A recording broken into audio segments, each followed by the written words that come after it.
अमीर राजकुमारी और गरीब राजकुमारी की कहानी। बहुत समय पहले की बात है। एक समृद्ध और शानदार राज्य था जहाँ पर दो राजकुमारियाँ रहती थीं। एक राजकुमारी का नाम था प्रेमलता और दूसरी का नाम था सोनल। दोनों राजकुमारियाँ बहुत अलग अलग जीवन जी रही थी, लेकिन दोनों की जिंदगी में कुछ ऐसा था जो उनकी यात्रा को एक दूसरे से जोड़ता था। इस कहानी में हम जानेंगे कि कैसे इन दोनों राजकुमारियों का मुलाकात में उनके जीवन को बदल दिया। प्रेमलता एक राजसी महल में रहती थी जो पूरी दुनिया में प्रसिद्ध थी। उसके महल में सब कुछ था, बेशुमार रत्न, सोने की मूर्तियाँ, चमचमाती चांदी और कीलों से घिरा एक विशाल बगीचा। उसके पास बेशुमार कपड़े, गहने और पूरे दुनिया की सुख सुविधाएं थीं। उसकी सेविकाएं और सेवक हमेशा उसकी इच्छाओं को पूरी करने के लिए तत्पर रहते थे। लेकिन प्रेमलता की एक बड़ी समस्या थी, उसे कभी संतोष नहीं मिलता था। चाहे वो जितनी भी महंगी चीज़ें खरीदी, चाहे वो जितनी भी सुंदरता में डूबी रहती, उसका दिल कभी खुश नहीं होता। वो सोचती, मुझे और चाहिए, मुझे और सुंदरता चाहिए, मुझे और धन चाहिए। उसके पास सब कुछ था, फिर भी वो खाली महसूस करती थी। उसे अपनी अमीरी पर गर्व था, लेकिन एक गहरे खालीपन का एहसास उसे हर समय घेरे रहता था। प्रेमलता का जीवन एक अजनबी किस्म का दौर बन चुका था, जहां वह सिर्फ और अधिक पाने के लिए भाग रही थी, लेकिन उसे कभी संतोष नहीं मिल पा रहा था। सोनल दूसरी तरफ एक छोटे से गांव में रहती थी। वो गरीब थी, लेकिन उसके पास एक अद्भुत आंतरिक धैर्य था। उसका महल एक पुराने किले जैसा था, लेकिन उसे इसकी परवाह नहीं थी। उसकी पूरी दुनिया छोटे छोटे पल और खुशियाँ थी। सोनल के पास बहुत कम धन था, लेकिन उसकी ज़िंदगी में वो सब था जिससे वह खुश रहती थी। वो हर दिन अपने छोटे से बगीचे में काम करती, जानवरों को देखभाल करती और अपने गांव के बच्चों को शिक्षा देती। जब भी कोई गरीब या दुखी व्यक्ति उसके पास आता, वो उसे हमेशा कुछ न कुछ मदद देती। सोनल को यह विश्वास था कि जीवन का असली सुख बाहरी संपत्ति में नहीं, बल्कि आंतरिक संतोष और दूसरों की मदद करने में होता है। सोनल का जीवन सादा था, लेकिन वह कभी असंतुष्ट नहीं होती थी। उसकी मुस्कान और उसकी उदारता ने उसे गांव भर में प्रिय बना दिया था।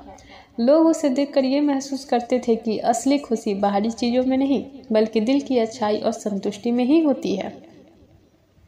प्रेमलता के दिल में हमेशा ये सवाल आता था कि सोनल इतनी खुश क्यों रहती है, जबकि वो किसी बड़े महल में नहीं रहती। एक दिन उसने सोचा, अगर मुझे सच में खुश होना है तो मुझे सोनल से मिलकर जानना चाहिए कि वो कैसे इतनी संतुष्ट रहती है।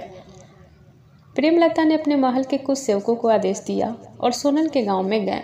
वे वहां पहुंचकर सोनल को प्रेमलता के आने का संदेश देने गए। सोनल ने खुशी से उनका स्वागत किया और प्रेमलता को अपने छोटे से महल में बुलाया। जब प्रेमलता सोनल के महल में पहुंची तो वो हैरान रह गई। महल बहुत साधारण था, लेकिन वहाँ की गर्मजोशी और प्रेम ने बहुत आकर्षित किया। सोनल ने प्रेमलता को आराम से बैठने को कहा और उनके लिए ताज़े फल और चाय भेजी। दोनों के बीच बहुत अच्छी बातचीत हुई। प्रेमलता ने सोनल से पूछा, तुम इतनी खुश क्यों रहती हो?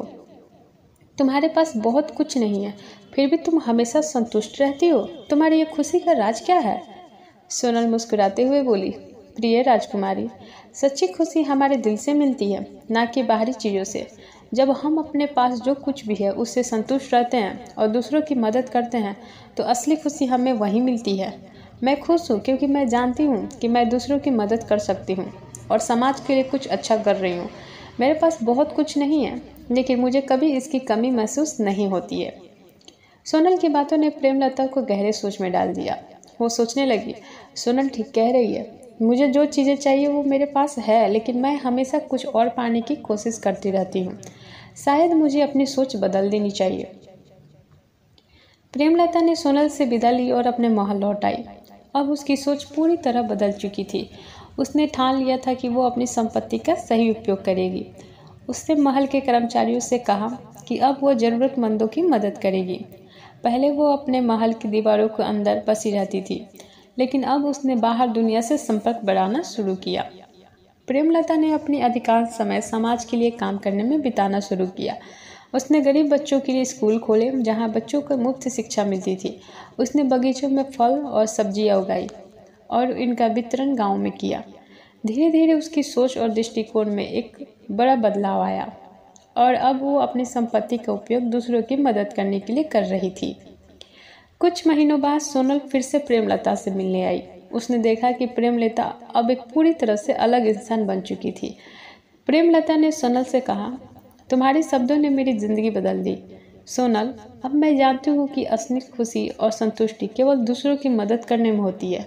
मैं अब ज़्यादा खुश हूँ क्योंकि मैं अपने पैसे और समय को समाज के भले के लिए इस्तेमाल कर रही हूँ। सोनल ने मुस्कुराते हुए कहा, अब तुम समझ पाई हो कि असली सुख क्या है राजकुमारी। जब हम खुद को दूसरे के भले के लिए समर्पित करते हैं तो हमें असली संतोष मिलता है। दोनों राजकुमारियां अब एक साथ मिलकर समाज सेवा करने लगी। वे गरीबों के लिए अस्पताल, स्कूल और आश्रय स्थल बनवाने लगी। लोगों ने इन दोनों के राजकुमारियों के अच्छे कामों की सराहना की और उन्होंने ये समझा कि असली सुख केवल धन और संपत्ति में नहीं बल्कि दिल की अच्छाई और दूसरों की मदद करने में होती है। इस कहानी से हमें ये सीखने को मिलता है कि सच्चा धन केवल धन दौलत में नहीं होता बल्कि हमारे कार्य और हमारी मानसिकता में होता है। हमें सच्ची संतुष्टि और खुशी तब मिलती है जब हम दूसरों की मदद करते हैं, अपने दिल की अच्छाई दिखाते हैं और जो कुछ भी हमारे पास है उसमें संतुष्ट रहते हैं। अमीर राजकुमारी और गरीब राजकुमारी की ये कहानी हमें ये संदेश देती है कि सच्चा सुख किसी चीज़ में नहीं बल्कि हमारी सोच और हमारे दिल की अच्छाई में होता है।